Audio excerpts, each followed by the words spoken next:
Welcome to Tech Circuit, the podcast where we cover the latest tech news, gaming, and PC and video game products. I'm David Lee, and with me is the insurmountable Ben Tibbles. And that was our theme song by Troy Goss, aka DJ X Suben.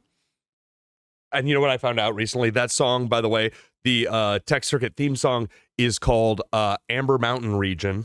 Oh. Which is a play off of Green Hill Zone, which is the first level in the first Sonic the Hedgehog game. And I knew I liked Troy. I knew I liked DJ X Suben. This week, everybody, we got some exciting things to talk about. We're going to be covering about the Oblivion remaster, which has just gone off. Like, it's all I'm seeing on TikTok and social media right now. It's crazy. After that, we will be going through the Intel 200S, which is a very interesting update that Intel just launched for their Core Ultra series CPUs. After that, we'll go through our product spotlight. We have a very cool product spotlight with a very special deal just for our viewers and listeners.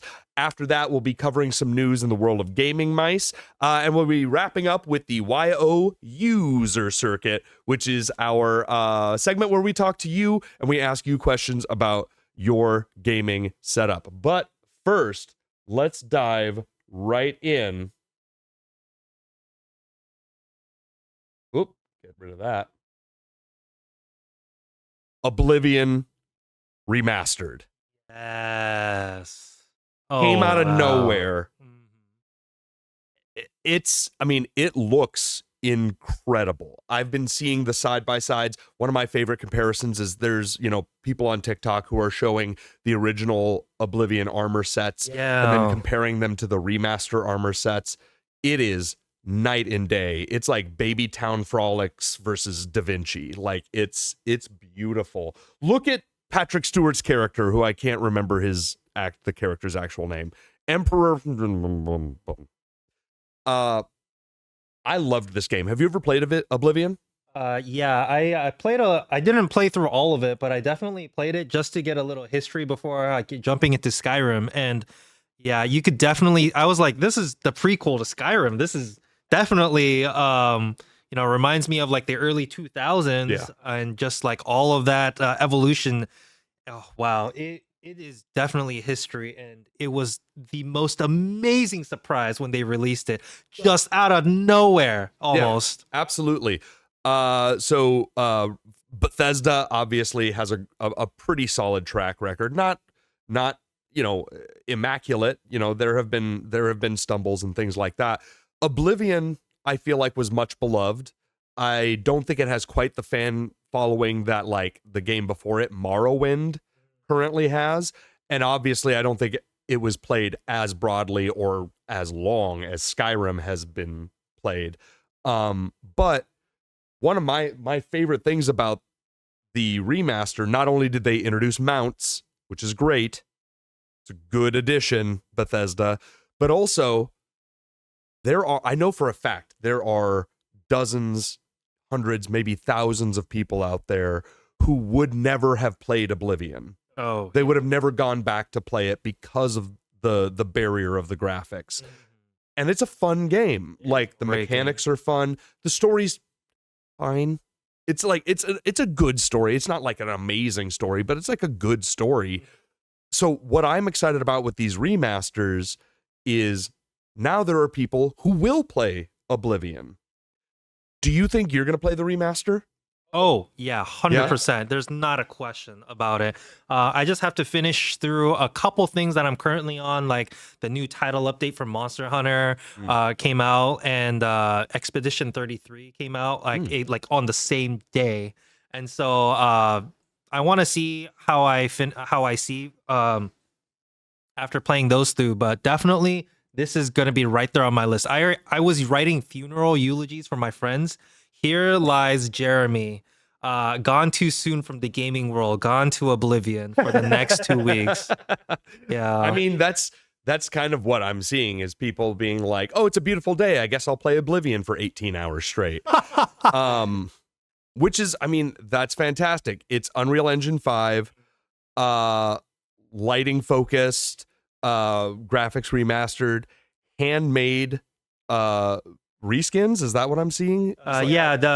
I really liked this part. They wanted to give expressions a bigger focus on because conversations is a big focus in this game, right? Yeah. And so they tried to make a focus on how to make the people expressive. And so they made one really nice expressive model and they translated it for all the other different models. And so every person has a greatly enhanced visual focus on their expression. And that was great. The chatting, the barter mini game in there where you try and improve people's attitude toward you was a very fun mechanic in that game. It's one of the things that I really liked about Oblivion that I missed in Skyrim. That little mini game was just fun to figure out. It was like a little puzzle every time, and it was a lot of fun. I think because I've also heard now that there's talk about a Fallout 3 remaster. Yeah. Which is that. So Oblivion, fine story. Fallout 3, excellent story. So similarly, I know that there are people out there who have never touched Fallout 3. They probably never would have until we see what this remaster looks like. Yeah, Fallout is on a really good roll, especially with the I forgot if it was Netflix or Amazon series. Yep. But my wife, who's never played any of the Fallout series, started watching the TV series and she was hooked. And Yep. I know that's the case for like a ton of other people out there. My wife also is not a gamer. Hi, Gina, love you. She's not watching. But she's not a gamer. It's never been her thing, but she loved the Fallout series. So I was like, hey, what if I played Fallout and you watched and helped me make all the choices? Oh. And she was like, yeah, let's do it. But then I had to decide, do we do Fallout 3 or do we do Fallout New Vegas? Yeah. So I'm not going to tell you guys which one we chose. Tell me in the comments between Fallout 3 and Fallout New Vegas, which is the better introduction into the Fallout series? Because I know which I think is the better game, but which is the better introduction? Have you played those games? No. Oh. I definitely want to get into them. Bethesda has never been high in my priority list, but like recently they've been coming out with some great things here and there. And so I really want to get back into them. But Skyrim, like everybody's got to play Skyrim. Absolutely. Yeah. No, I mean, I was gonna play Oblivion Remaster, but then I took an arrow to the knee. By the 9. Something I found out about, I took an arrow to the knee. It's a euphemism. Oh, that they're saying they got married. Oh, I took an arrow to the knee. I went down on no one idea. knee. Like I can't remember where I learned that. Maybe it's complete BS, but I like it, so I'm going to continue saying it now. And now you all say it, and you also say blades of ram because it's cooler than sticks. Blades are cooler than sticks. That's just a rule of nature, honestly. Okay, anything else to go over before we move on from Oblivion? I'm excited. I'm excited for these remasters to expose new gamers to old great games and stories that they otherwise would not have played. Yeah. My last couple of notes are horse armor. Watching you. Horse armor. Get it? It's history. You gotta. And interesting note was it's the original plays better on the Steam Deck handheld rather than the remaster on the handheld, and so it was that was an interesting take. Like, what would you rather play on a handheld? But I know that a lot of my friends do have handhelds, but it's not super mainstream quite yet. Yeah. No, I mean, not quite yet. But that's interesting. There's also it's also fun to look up the mods that have already come out for the remaster. I've seen some really funny ones. I've seen some cool ones. I've seen some ones that I cannot mention on a company podcast. I saw that one too. But there's a lot of fun and funny mods out there. So if you are playing Oblivion Remaster on your PC, which you should be, you just should be. I think you have to. Is it even available for consoles? gonna double check on that. I'm pretty sure it is. Okay, we may cut this. Yeah. But go check out the mods. Mods are what like have kept Skyrim alive as long as it has been. I mean, mods are like as much a part of Bethesda games as anything else is. So like go check out those mods because there's some really cool ones. There's some incredibly creative and talented programmers out there and modders who have just done amazing things. All right, let's move on. Up next, new from Intel 200S. What is Intel 200S? Their new warranty supported overclocking profile, and that was really big because usually overclocking hasn't been supported by the warranty. When you start overclocking, you void the warranty. Yeah. And so I think it was a really good move on Intel's part because they're so CPU focused right now. But man, it's only available for I believe like 5 or 6 SKUs on the unlocked versions. Yeah. Well, and I mean, that makes sense because if you're going to be overclocking, it has to be an unlocked CPU. So this is only for the K models of the Core Ultras. So Core Ultra 9 285K, 7 265K, 7 265KF, 5 245K, and 5 245KF. That's a mouthful, right? It's a lot of letters and numbers to say back to back. I checked just to see what the warranty was, and it was pretty long for 3 years, which is good on Intel for supporting a CPU for that long. They're making some better moves, especially after the history that they've had with their instability problems. Yeah, I mean, the last few generations have been rough for Intel. And it's part of what has made AMD surge back as strong as they have. Now, that's not to take anything away from AMD because their latest chips have been amazing as well. So they've done really well while Intel has kind of stumbled a little bit. Yeah. And I like Intel. It seems like kind of every iteration there's been a stumble for like the last 3 gen. Yeah, I'm really happy that they haven't had the stability issues as much as they had in the 13th and 14th gen. So they really focused this release on efficiency and power efficiency. Okay. But man, like the performance just wasn't quite there, and Intel just ate everything and left no crumbs. You know, efficiency is important. Yeah. But it seems like when you start advertising your efficiency, it's because you don't have other things to advertise. So like that's where we're seeing like, you know, a lot of the 50 series talk is like you're getting the same performance as the 4090, but with like, 30% less energy. And it was like, well, cool. I want to get more performance. Yeah, like, it's an update. Yeah, efficiency is fine. Efficiency is great. And if I were upgrading from a 30 series, maybe I'd jump all the way to the 50 series to get that the 40 series performance with the 50 series efficiency. But if I'm just looking for performance, maybe I don't go all the way to the 50 series. Maybe the 40 series is fine. But this is all to say, I'm glad things are getting more efficient. But is that what we care about as consumers? I think it was a move more for handheld gaming, which is interesting. Because you want to conserve as much power on your handheld, and power efficiency is really critical there. But for desktops, like I don't think people care about that. That's a great point. I hadn't considered the idea of these as mobile, CPUs for whether that be a laptop or some handheld device or anything like that. Although I think most handheld devices use AMD chips if they use any but this is all to say that's cool. I hadn't thought of that. You're right. Efficiency means a lot when you're running off a battery and you're not just plugged into the wall. Let's talk about some of the other things here because I see, we're talking about RAM speed with the overclocking. RAM is very important, especially when you're in gaming. But I also see it's only 2 RAM sticks. Excuse me, blades. It's only 2 RAM blades. Yes, blades. Yeah. So why?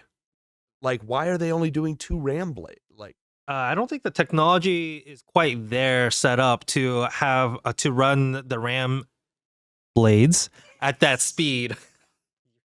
Got him. And so a lot of users report having stability issues with their RAM, and that's because oftentimes they don't check the compatibility or what's generally accepted, and their RAM speeds, they're trying to cram as much RAM speed as possible on CPUs that can't really handle it, or motherboards. And so you have a lot of issues being created there, which is part of the reason why there's only 7 RAM models that were listed in the official documentation. The list is really not that big. And it's the same for 11 motherboards. Now, they did say this is not a comprehensive list, but a list from official documentation with only 11 motherboards and 7 models for RAM is very small. It's limiting. Yeah. It's really gonna shore up the parts you have to choose from. And are any of those budget level parts, or are they all more expensive parts? You know, I haven't read through the whole list and MSRP'd everything, but it would seem to me like that matters, because if this overclocking warranty is good on like a wide range of CPUs, but only happens to work with high-end motherboards and expensive RAM, then you kind of forego the idea of any sort of budget overclocked build. You're going into a territory where you're gonna have to spend more money, which is like, as a general rule, in a lot of PC components, the more you spend, the better the product's going to be in one way, shape, or form. Not always the case, and there's definitely, you can definitely spend money and not get your money back. But I would say generally the more you get. But budget builds have always been a pinnacle of PC building, right? Yeah. How much performance can I get for the lowest dollar amount? Yeah, this is an interesting topic here because the more money you spend doesn't always correlate to the amount of performance gains you get. The higher on the range you go, you're only going to see incremental improvements for the amount of money that you spend. And so, what a lot of users don't realize is you want to have just enough RAM, no matter what, first, and then you start pushing the speed and the latency for that, for sure. I believe the max capacity they had was either 32 gigabytes for these overclocking boost profiles, or 48 gigabytes, which is still a good amount of RAM, but it's not 64 or anything above that. No, I mean 32 I think is still kind of the standard, but I feel like we are entering that age where it's the low side of standard now. I think 64 is kind of becoming the new standard. Just like we see it more with storage, right? We see more with like, oh yeah, it's got 500 and some gigs of storage. Oh, it's got 1 terabyte of storage. Oh, it's got 2 terabytes of storage. That I feel like changes more than the RAM baseline. But RAM is important. We've been talking about this. So yeah, I'm interested to see, what do you guys think? Does anyone out there have an overclocked Intel CPU? Would you have overclocked your Intel CPU if it had maintained its warranty? Was the warranty ever a barrier for anyone out there to stop themselves from overclocking? Because like, if that's the case, if there's a lot of you who are like, oh, I wish I could overclock, but the warranty, this solves that. So how many more people do we think are going to overclock now? Yeah, that's a good question. I think the people who want to overclock would have a good reason to do so. And for you gamers, pay attention. The higher your RAM speed, typically you're going to have a much better 1% lows. And the 1% lows are very important as a metric, so that you just prevent stuttering a lot in games, right? But 6,000 is still pretty much the sweet spot. 64,000, 8,000 is kind of still really high for anything that you do. Okay. So just some good notes there. Another interesting tie-in, by the way, if you want to take advantage of Intel 200S, right? Yeah. Update your BIOS, enable 200S boost, and restart. Do a stability test, monitor your performance, but that's how you would get that benefit. Before we move on, interesting tie-in in our subject so far: RAM blades. The people who protect the Emperor, the blades. Oh, Coming up next, we're going to be talking about my favorite Marvel superhero, Blade. No, I'm joking. We're not talking about him next. But we are moving on to our product spotlight, and we have a very cool product spotlight this week, everybody. This is the ABS 27-inch 180 hertz QHD gaming monitor. You heard me right. This is from ABS, Advanced Battle Stations, the company that you know, delivering high quality, high power, pre-built gaming PCs with all the latest tech and all those goodies in there. They now produce this gaming monitor. Oh. And it is aimed for gamers. It's perfectly positioned for gamers. 27-inch bezel-free QHD gaming monitor, 180 hertz refresh rate. Not the fastest thing out there, but definitely fast enough for a lot of gamers out there. 1 millisecond response time, and you actually get even less motion blur with dynamic image clarity technology that's built right in. So you've got a little extra clarity in there. Of course, it does come with HDR, so you get the enhanced brightness, the contrast, Good standard. color depth. But they've done a lot of interesting little details in here too. First, I mentioned it already, that bezel-free design means that every inch of the monitor you see is display. You're not, seeing a big chunky black border around the whole monitor. Those days are over now. You would be surprised actually if you scroll through gaming monitors. There's still some big bezels out there, and I do not like big bezels, and I cannot lie. You know, the brothers can't deny when a monitor walks in with an itty bitty base and a big bezel in your face. It sucks. But one of the other cool design features about this monitor, IPS, right? IPS is great. It's fast. It's got a nice wide viewing angle, but also the stand for it. Very compact hexagonal design. You can't see it too well in this picture here. You can kind of see the base of it, but just takes up less room on your desk. It's a more compact. You still have a solid base for your monitor, but it's not like two legs sticking wide out here. So you have to like have your gaming keyboard like way back. You can push it forward. You have more options with your that's desktop. a good point you didn't bring up there. Absolutely. Yeah. And 1440p, kind of the sweet spot for a lot of gamers. Yeah. That's exactly what I was going to say. Like a lot of computers, especially mid-range ones, high-end ones, 1440p is perfect, especially if you want to go up to 180 hertz. That's like a really good sweet spot in there for fidelity with performance. Yeah. And right now, our viewers can get an extra discount when you buy this monitor with the promo code podcast2. Podcast2, extra discount just for our watchers and our viewers and our listeners. Watchers and viewers are kind of the same thing. But get on Newegg.com. Go take a look at the ABS 27-inch 180 hertz QHD gaming monitor. A great buy. Very similar to one of our products from last week, which is the best gaming monitor or the best-selling gaming monitor on Newegg.com. Yeah. Best-selling gaming monitor on Newegg.com. No Blade tie-in that I can think of here. You could watch Blade on it. You could watch Blade 3. You could watch Wesley Snipes have to have his eyes CGI'd open. Do you know that? No. Yeah, there's a shot in, I think it's Blade 3, where Wesley Snipes was arguing with the director so much that all they had to do was get a shot of him waking up, and Wesley Snipes refused to open his eyes. He's like, no, won't do it. So the director said, fine, and they CGI'd his eyes open. Wow. Looks terrible. Go look it up. Speaking of eyes, ow.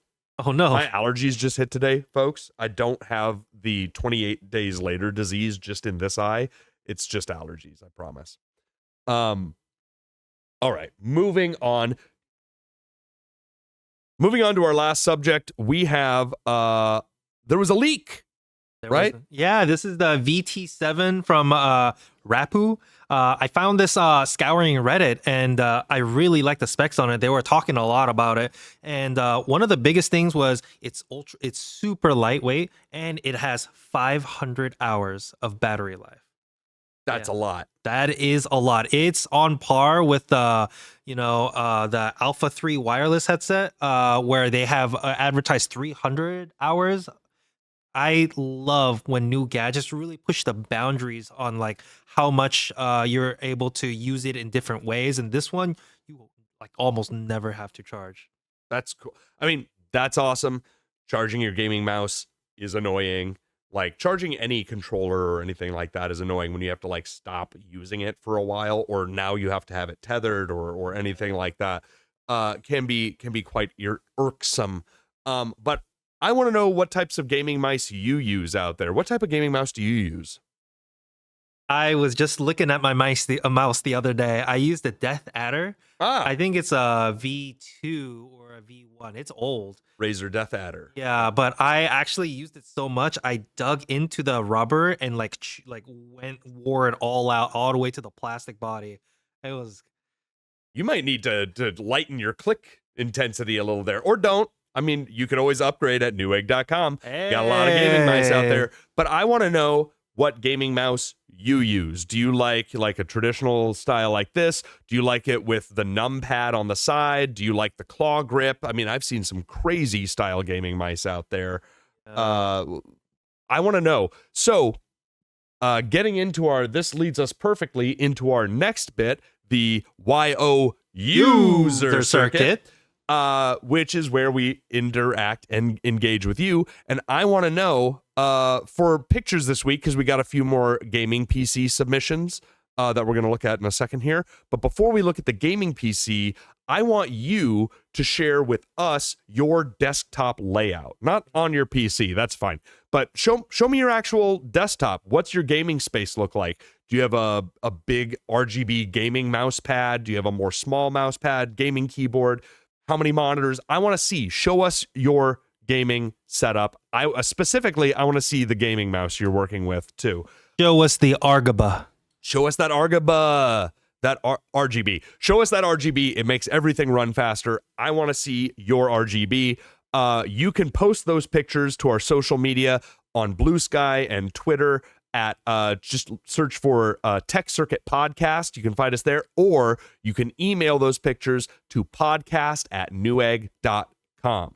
Speaking of the user circuit, we are starting the user circuit this week with a great call out from Trogo5858, otherwise known as Troy Goss, aka DJ X Sub N.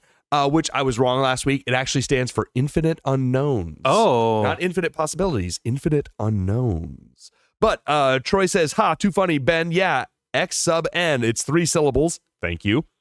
Like audio files, some people, this is talking about the fidelity of the monitors, because we were talking about that last week. Like audio files, some people can pick up on fidelity, even if it's just a sense for it of it for DLSS. But also, once used to it, they're hoping you miss it when it's gone and can't live without it, like HDR, which got me, because I was just saying last week, I can't get a monitor without HDR anymore. I can't and I won't. You can't make me. Keep it up, Ben and David. Great show, DJ X Sub N. Thank you, Troy. Go. We have a link to Troy's music in the podcast bio. Go check it out. He has amazing music, and again, Amber Mountain Region is the Tech Circuit Podcast theme song, and we thank you very much, Troy. After Troy, we have Saint Rose 42. Kept hearing of Schedule 1, but haven't made time to look through it yet. Looks hilarious, but I can definitely understand why some people are skeptical of it. Hope it does well, so these off-the-rail games have opportunities to continue pushing bigger companies to make better games, like Pal World does for Pokemon, or BG3 does for turn-based strategy games, and so on. I think that's a great point. Yeah, that's a great point. Absolutely. Pal World, I think, did exemplifies that idea, but it's good to have these smaller games really showing success and showing that while Baldur's Gate 3 is a masterpiece, it's a tour de force game. Graphically, it's amazing. The story is wonderful. The characters are excellent. The gameplay is fantastic. It is the real deal. It is the whole package, maybe in ways that no other game has ever been. However, You don't need to do all that to make an excellent game, right? Schedule 1's a great example. I would also say Another Crab's Treasure did really, really well. It's a Souls-like game where you play as a hermit crab. That did really well with not a huge budget or huge studio behind it.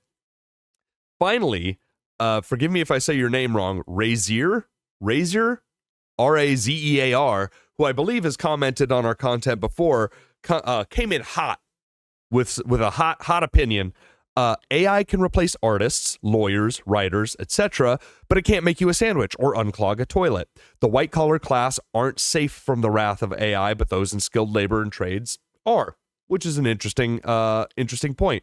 If DLSS-generated frames were indistinguishable or nearly identical to native frames, people wouldn't be complaining, but currently it's a blurry mess, which I would agree. I think we talked a little bit about that. You know, all technology is a growing process. Yeah. In a generation or two, they will be indistinguishable, but they wouldn't reach that if we didn't have these current stages building toward that, which I think is fair. I think that's a fair criticism.